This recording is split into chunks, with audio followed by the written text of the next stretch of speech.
ভালো চাই তার, সেই হিসেবে দেখতে গেলে তো ভালো কোনো শেষ নেই না। এর থেকে ও ভালো আছে, তার থেকে আরো কেউ সুন্দর আছে। কিন্তু আমরা তো সারা জীবন ওই একজনকেই চাই।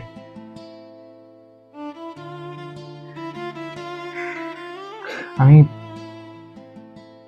আমি না আমার নিজের গল্পেরই একটা সাইড ক্যারেক্টার হয়ে গেছিলাম। মেনে নিয়েছিলাম জীবনটা এরকমই, যা কিছু চাইব তার থেকে 100 কিলোমিটার দূরের একটা জিনিস পাবো।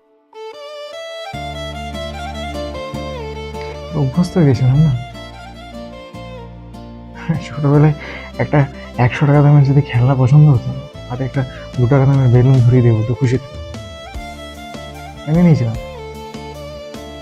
এই জীবনটা এরকম।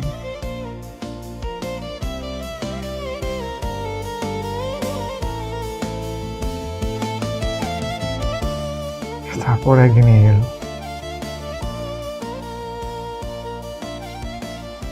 কোথা থেকে কে কে জানে, এসে বললো না তোমার গল্পের তুমি হচ্ছে হিরো।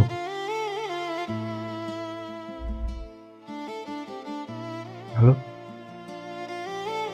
আমি মেনে নিলাম যে হ্যাঁ, এই গল্পের আমি হচ্ছে হিরো।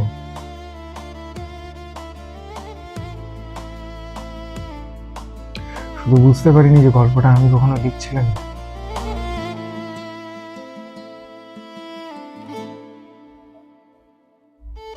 এখন তো আমার গল্পের লেখকই চলে গেছে ভাই। পরের গল্পটা লিখবো কি করে?